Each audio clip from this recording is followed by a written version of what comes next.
तो hello dear students, कैसे हैं आप सब। उम्मीद करता हूं आप सबके सब फिट फाइन हेल्दी होंगे, बिल्कुल रेडी होंगे क्लास के लिए। तो चलिए आज की क्लास को स्टार्ट करते हैं। अपना पूरा ध्यान सामने स्क्रीन पर जरूर बनाकर रखें। हम प्रीवियस क्लास के टॉपिक को ही कंटिन्यू कर रहे हैं। फ्रिक्शन हमने पढ़ा था प्रीवियस क्लास में, आज हम इसको कंटिन्यू करेंगे। इसमें और कुछ इंटरेस्टिंग बातों को हम सीखेंगे। कुछ डेफिनेशंस में आपको आज बताऊंगा, कुछ काम की बातें बताऊंगा, उनको याद रखना, वो आपके आगे भी काम आएंगी और एग्जाम्स में भी पूछी जा सकती हैं।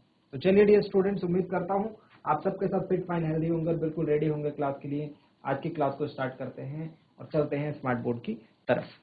सो डियर स्टूडेंट्स, हमने बात करी थी लास्ट क्लास में फ्रिक्शन के ऊपर, है ना।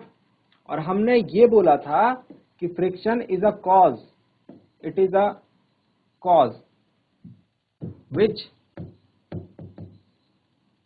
opposes the motion।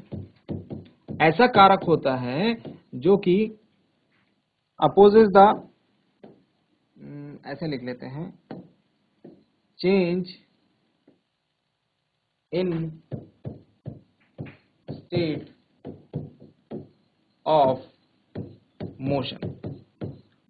तो अभी ये स्टेट ऑफ मोशन क्या है ना, इसके बारे में आपको पता नहीं होगा, है ना। आप नेक्स्ट क्लास में जाएंगे, क्लास 9th में आपको वहां पर न्यूटन के लॉज पढ़ने को मिलेंगे। और न्यूटन का पहला लॉ इसी बात के ऊपर है। न्यूटन की गति का जो पहला नियम है वो इसी चीज के ऊपर है। तो नेक्स्ट क्लास में आपको इसको और एक्सप्लोर करने को मिलेगा। हमने प्रीवियस क्लास में बात करी थी कि क्या कारण है फ्रिक्शन का। फ्रिक्शन का कारण क्या है, तो हमने ये देखा था कि फ्रिक्शन जो है ये टू सरफेसेस के बीच में काम करता है, टू सरफेसेस के बीच में काम करता है। और इन सरफेसेस में क्या कारण होता है, ये काम करता है, इन सरफेसेस में इर्रेगुलरिटीज होती हैं। इर्रेगुलरिटीज, है ना, इर्रेगुलरिटीज। जैसे ये देखो, ये एक सरफेस है, इसके ऊपर हमने कोई चीज रखी है, उसका ये सरफेस है। अब जब ये दोनों एक दूसरे के ऊपर रहेंगे तो आप देख रहे हैं इसमें खुरदुरी सतह, तो ये ऐसे इसमें फिट हो जाएंगे, ऐसे खांचे फिट हो जाएंगे। अब जब मैं इसके ऊपर कोई ऑब्जेक्ट होगा बड़ा सा, है ना, अब जब मैं इसको खिसकाऊंगा तो मुझे खिसकाने में क्या होगी, दिक्कत होगी। हमको देखने में तो लगेगा कि टेबल प्लेन है, हमको देखने में लगेगा फर्श प्लेन है, लेकिन होता नहीं है। होता क्या है, उसके अंदर ऐसे खुरदुरापन रहता है, ऐसे इरेगुलरिटीज रहती है। तो जो भी ऑब्जेक्ट उसके ऊपर रखा होता है वो इस इरेगुलरिटीज में फंस जाता है। जब उसको मूव करते हैं तो वो मूव नहीं होता है। इसीलिए क्या होता है, इसीलिए जो कोई भी भारी चीज होगी जिसको हमको खिसकाना होगा, उसको खिसकाने में हमको मेहनत करनी पड़ती है ना। तो ये इरेगुलरिटीज है दो सरफेस के बीच में, जिसकी वजह से फ्रिक्शन जो है वो देखने को हमको मिलता है। ये बात हमने पिछली क्लास में करी थी। फ्रिक्शन को हम हिंदी में घर्षण बोलते हैं, है ना। और आगे चल के आप इसको एक और नाम देंगे, फोर्स ऑफ फ्रिक्शन। आगे चल के आप इसे क्या बोलेंगे, फोर्स ऑफ फ्रिक्शन, यानी घर्षण बल। ठीक है। अब यहां पर हम क्या करेंगे, यहां पर हम करेंगे एक एक्टिविटी, यहां पर हम करेंगे एक एक्टिविटी। अब देखो कैसे करेंगे एक्टिविटी। अब आप मुझे बताइए कि इन केस अगर ऐसा हो कि एक मैट है, यानी एक चटाई है ना। अब इस मैट को आपको ऐसे खिसकाना है, मतलब खींचना है।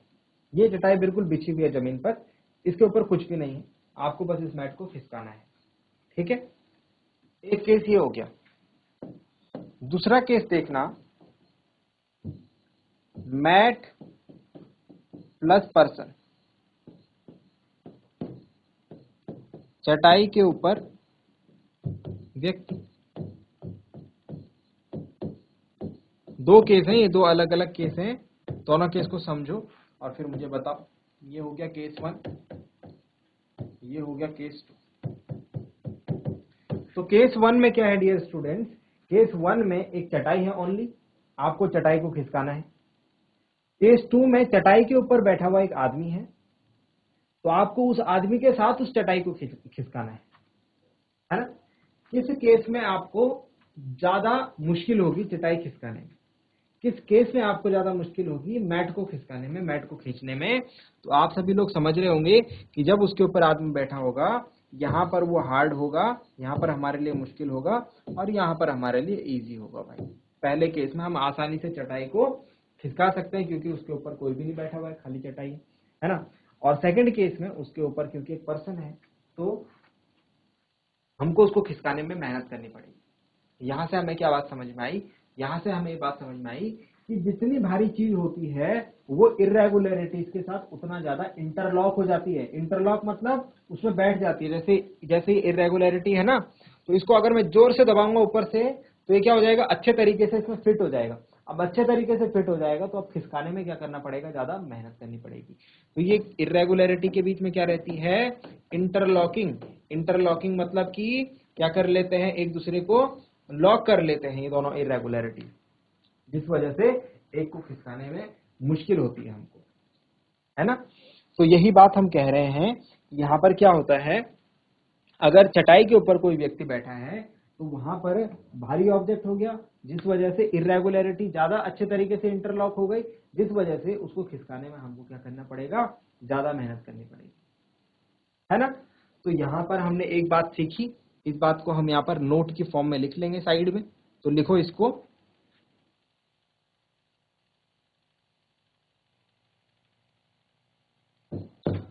फोर्स ऑफ फ्रिक्शन will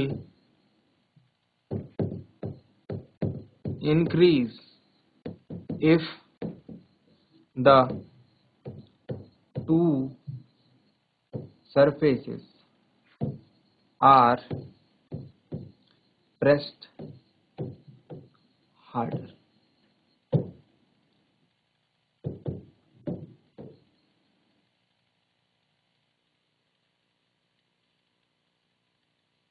दो सरफेसेस को अगर हम ज्यादा जोर से प्रेस करें तो फोर्स ऑफ फ्रिक्शन क्या हो जाएगा, बढ़ जाएगा। और ऐसा क्यों होगा, ये बात भी लिख लो, interlocking, interlocking will increase.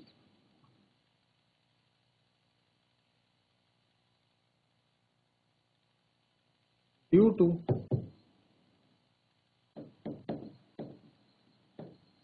increase in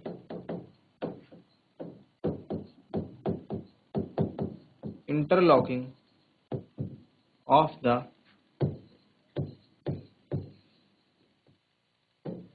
surfaces.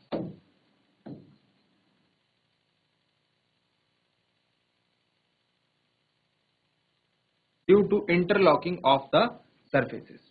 तो ये बात हमने यहां से सीखी कि दो सरफेसेस के बीच में इंटरलॉकिंग कब बढ़ जाएगी, जब एक भारी होगा, एक को ज्यादा जोर से दबाया जाएगा दूसरे के ऊपर, तो वो अच्छी तरीके से उसमें फिट हो जाएगा इरेगुलरिटीज, और उसको खिसकाना मुश्किल रहेगा। ठीक है, इस बात को नोट डाउन करेंगे। चलिए, यहां तक की बातें समझ में आई। चलिए अब हम बात करते हैं नेक्स्ट टॉपिक के ऊपर, नेक्स्ट पॉइंट के ऊपर।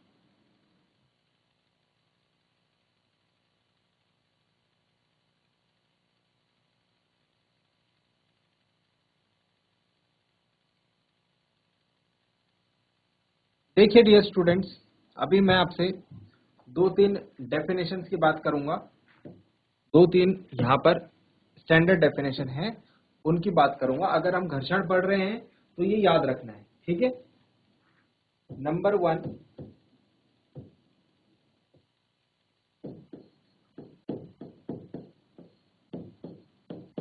Static friction. Number 1 static friction, इसको हम हिंदी में कहते हैं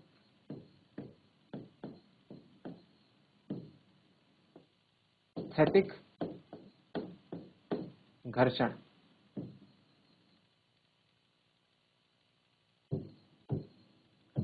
नंबर 2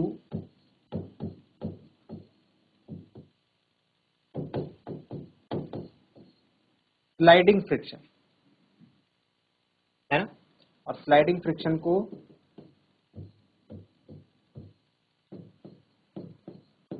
हम बोलते हैं सर्पी घर्षण।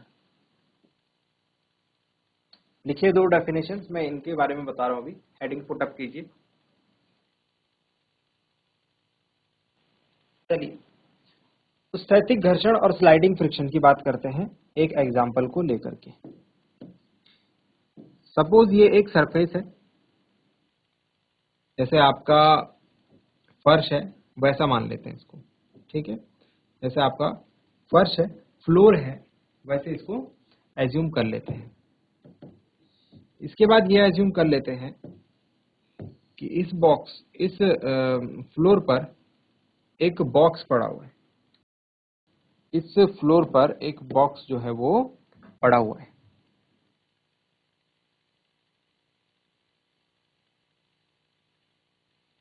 ठीक है, ये क्या है, एक बॉक्स है, हैवी बॉक्स है, और ये क्या है, ये फ्लोर है, फर्श है हमारा। अब आप क्या करते हैं, आपको इस बॉक्स को खिसकाना है इस तरफ, है ना। तो आप क्या करेंगे, यहां पर खड़े होकर इसको इस डायरेक्शन में पुश करने का काम करेंगे, यही तो करेंगे आप, है ना। क्योंकि ये बॉक्स थोड़ा भारी है, तो आप क्या देखते हैं, स्टार्टिंग में इसको अपनी जगह से खिसकाने में आपको बहुत फोर्स लगाना पड़ता है। आप इस चीज को देखना कि जब आप इस बॉक्स को खिसकाने लगते हैं तो स्टार्टिंग में कब, जब इसको अपनी पोजीशन से हिलाना है। अभी ये कौन सी पोजीशन में, अभी ये रेस्ट पोजीशन में, अभी ये किस में है, रेस्ट में। आप इसको रेस्ट से जब मूव कराएंगे, जब रेस्ट से इसको मूव कराएंगे, समझ रहे, अभी ये रुका हुआ है, जैसे आप इसको पुश करेंगे तो आपको इसको खिसकाना मुश्किल होगा, आपको इसको खिसकाना मुश्किल होगा। तो जब किसी ऑब्जेक्ट को हम रेस्ट से मूव कंडीशन में लाते हैं, रेस्ट से मूविंग कंडीशन में लाते हैं, तो ठीक उस टाइम, ठीक किस टाइम, सिर्फ इतनी बात कर रहा हूं मैं, आपने इसको पुश करा और ये खिसका, बस ये खिसकने वाली बात कर रहा हूं मैं। तो इस टाइम पर जो फ्रिक्शन होता है, रेस्ट से जैसे ही वो मूविंग पोजीशन में आता है, रेस्ट से जैसे ही वो मूविंग स्टेट ऑफ मोशन में आता है, उस केस में जो घर्षण कहलाया जाएगा भाई, वो स्टैटिक फ्रिक्शन कहलाया जाएगा, स्थैतिक घर्षण। क्या ये बात समझ में आई या नहीं आई? दोबारा से बताता हूं। आपने क्या करा कि आपने इस बॉक्स को खिसकाने के लिए जोर से इसको पुश करा, तो जैसे ही ये अपनी जगह से खिसकना शुरू करेगा, जैसे ही अपनी जगह से खिसकना शुरू करेगा, वहां पर कौन सा घर्षण रहेगा, स्थैतिक घर्षण रहेगा, स्टैटिक फ्रिक्शन रहेगा। अब जैसे ही खिसक गया, फिर आप क्या करते, आप इसको आराम से फिर खिसका करके उतने ही फोर्स के साथ जल्दी जल्दी फिर ये तेजी से मूव करने लगता है ना। तो जो खिसका तो ये बड़ी मुश्किल से, लेकिन खिसकने के बाद ये खिसक आगे जो दूसरी पोजीशन पे गया वो बहुत आराम से चला गया, मतलब उसके लिए उतनी ज्यादा मेहनत नहीं करनी पड़ी जितनी खिसकाने के लिए की। तो जैसे ही ये खिसकेगा, वहां पर sliding friction, sorry static friction, और उसके बाद स्लाइडिंग फ्रिक्शन। मतलब सपोज ये खिसका जैसे ही, तो इस वाले पार्ट में तो रहेगा हमारा स्टैटिक फ्रिक्शन, और जब आप इसको खिसका के यहां तक ले गए, तो ये जो आगे वाले पार्ट है इसमें रहेगा हमारा सर्पिल घर्षण। तो जब कोई ऑब्जेक्ट रुका हुआ होता है, रुके हुए ऑब्जेक्ट को जैसे ही चलाना शुरू करते हैं, वहां पर स्टैटिक फ्रिक्शन, जैसे वो चढ़ने लगता है तो फिर वो स्लाइडिंग फ्रिक्शन होता है। तो स्लाइडिंग फ्रिक्शन आसान होता है, क्योंकि जब कोई ऑब्जेक्ट चलने लग जाता है तो उसको फिर चलाना आसान रहता है, उसको अपनी जगह से खिसकाना मुश्किल रहता है, तो स्टैटिक फ्रिक्शन इसीलिए ज्यादा है। बात समझ में आई? किसी वस्तु को अपनी जगह से खिसकाना मुश्किल होता है, जब वो खिसक जाए तो उसको चलाना आसान होता है उसके कंपैरिजन में। बात समझ में आ गई? तो इस बात को हम यहाँ पर नोट डाउन करेंगे भाई, जो मैंने अभी आपको बात समझाई, यह हम नोट डाउन करेंगे। और क्या करना, आप ऐसे यकीन मत करना, आप इस घर जाके चेक भी करना, है ना। किसी चीज को आप पुश करते हैं तो स्टार्टिंग में आपको मेहनत ज्यादा करनी पड़ती है, लेकिन जैसे ही वो खिसकना शुरू करती है, आपको फिर कम एफर्ट लगाने पड़ते हैं पहले के रिस्पेक्टिव। तो लिखेंगे जरा इसमें,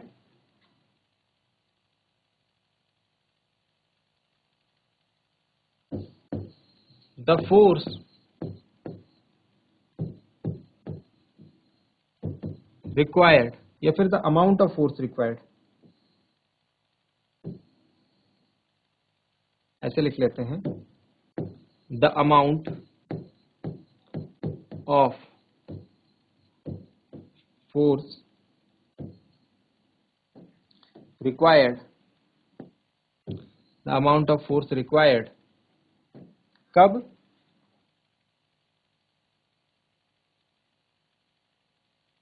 the amount of force required to overcome friction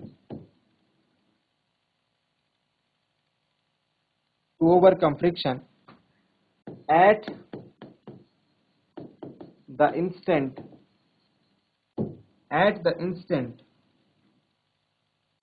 an object starts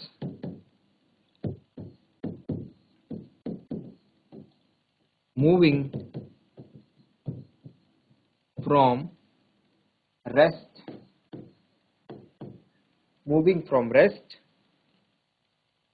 is known as static friction.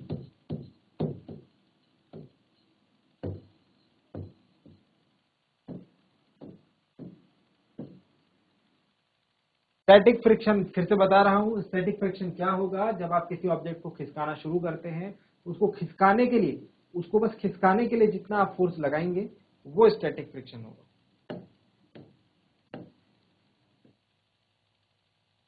Hindi में इन शॉर्ट हम ऐसे लिख सकते हैं, किसी वस्तु को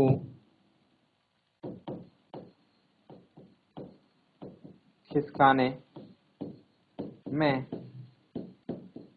लगे बल की मात्रा, किसी वस्तु को खिसकाने में लगे बल की मात्रा को हम क्या कहते हैं? स्टैटिक फ्रिक्शन कहते हैं। नोट डाउन करेंगे।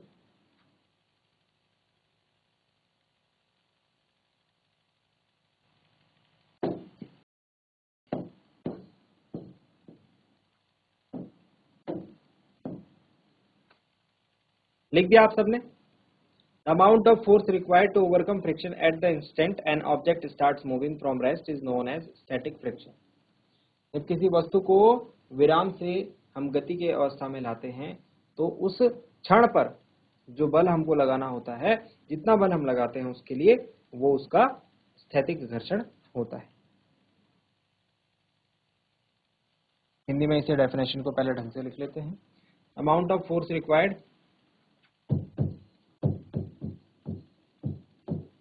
किसी वस्तु को विराम अवस्था से गतिमान अवस्था में, विराम अवस्था से गतिमान अवस्था में लाने में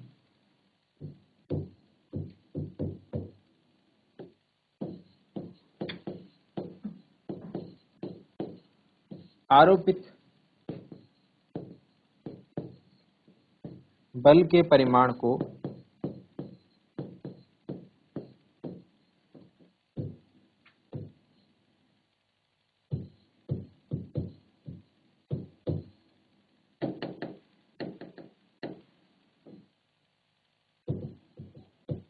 स्थैतिक घर्षण कहते हैं। ठीक हो गया? यहां तक की बातें आई होप समझ में आई हो। बोलिए ठीक है? चलिए अब चलते हैं नेक्स्ट पेज पर, और यहां पर हम बात करेंगे स्लाइडिंग फ्रिक्शन की। तो स्लाइडिंग फ्रिक्शन का मैंने आपको बता दिया है। मतलब क्या है कि जब ऑब्जेक्ट चलने लग जाए, जब ऑब्जेक्ट क्या होने लग जाए? चलने लग जाए। तो चलते चलते जब एक बार ऑब्जेक्ट खिसक गया, खिसकने के बाद अब वो चल रहा है, तो अब हम जितना फोर्स लगा रहे हैं उसको चलाने के लिए, वो स्लाइडिंग फ्रिक्शन है। तो इसकी डेफिनेशन में लिख लेते हैं एकदम quickly. The force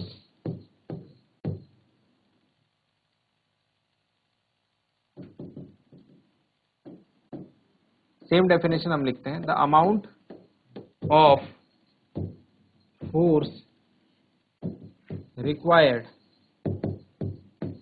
to keep an object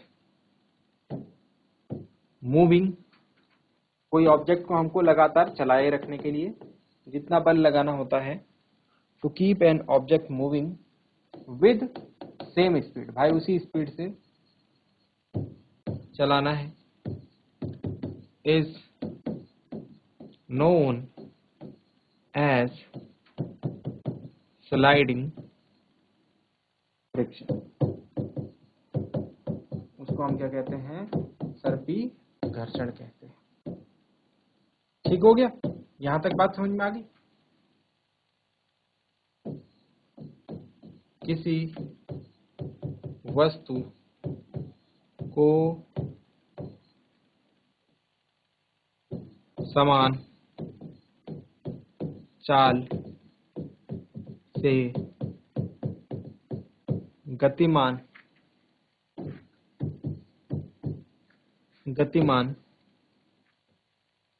बनाए रखने के लिए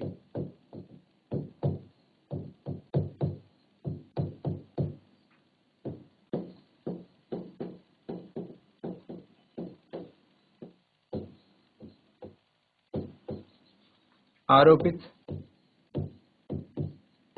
बल की मात्रा, आरोपित बल की मात्रा क्या कहलाती है? सर्पी घर्षण कहलाती है। चलिए तो जल्दी से नोट डाउन करेंगे दोनों पॉइंट। जल्दी से नोट डाउन करेंगे दोनों पॉइंट, स्टैटिक फ्रिक्शन और स्लाइडिंग फ्रिक्शन। चलिए एक पॉइंट मैंने आपको क्या बताया था? एक पॉइंट मैंने आपको क्या बताया था कि जब हम किसी ऑब्जेक्ट को मूव करते हैं तो उसको स्टार्ट करना, उसका मोशन रेस्ट से, विराम अवस्था से गतिमान अवस्था में लाना मुश्किल होता है। जब वो चलने लगता है तो फिर हमारे लिए उसके रेस्पेक्ट में कम फोर्स लगाना होता है। तो उस पॉइंट को भी हम यहाँ पर लिखेंगे कि स्लाइडिंग फ्रिक्शन की वैल्यू जो है वो थोड़ी सी कम होती है स्टैटिक फ्रिक्शन से। और ऐसा क्यों है ये भी मैं आपके साथ डिस्कस करता हूँ। सबसे पहले हम इसको पॉइंट को यहाँ पर नोट डाउन करते हैं। इंपॉर्टेंट पॉइंट है भाई, याद रखेंगे इसको, ठीक है? Sliding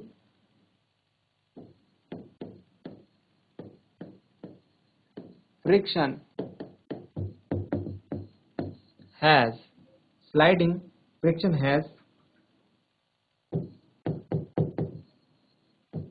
slightly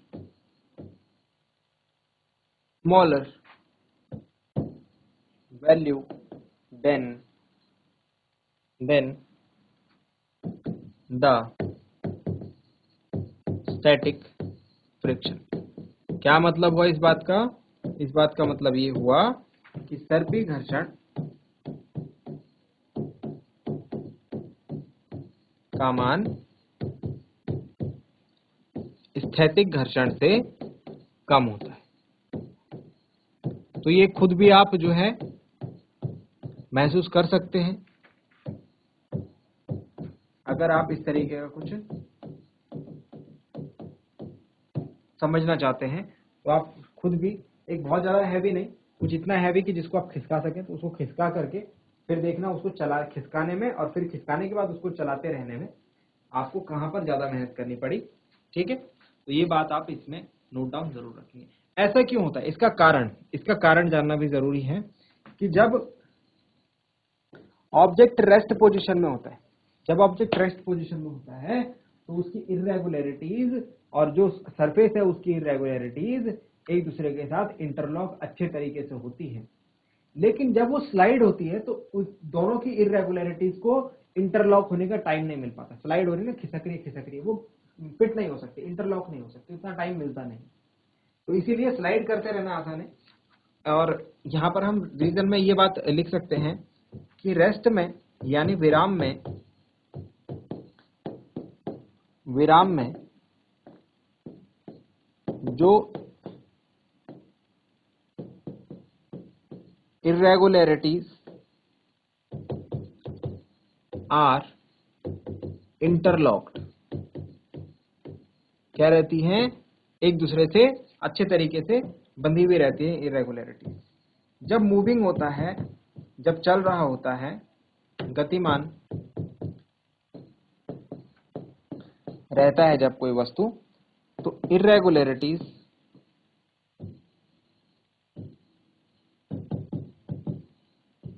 don't get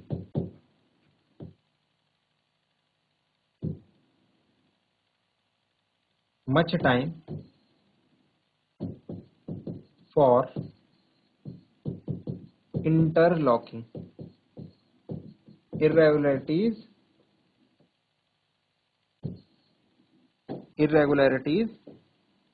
doesn't get much time for interlocking. तो जब चल रहा होता है इरेगुलरिटीज को इतना टाइम नहीं मिलता है इंटरलॉक होने के लिए, तो इसीलिए चलाते रहना उसको आसान होता है। तो जहां पर इरेगुलरिटीज अच्छे से इंटरलॉक हो जाएंगी वहां पर हमारे लिए मुश्किल वो रहेगा। चलिए, तो उम्मीद करते हैं यहाँ तक की बातें आपको समझ में आई। जो जो चीजें बताई वो आपने अच्छे तरीके से सुना होगा, मन लगा करके उसको लिखा होगा, घर जाकर एक बार देखना, ट्राई करना, प्रैक्टिस करना और रिवाइज इसको जरूर करना। अगली क्लास में मिलेंगे ऐसे ही किसी इंपॉर्टेंट और इंटरेस्टिंग टॉपिक के साथ। क्लास से जुड़े रहने के लिए आप सभी का बहुत बहुत धन्यवाद। Thank you very much and have a nice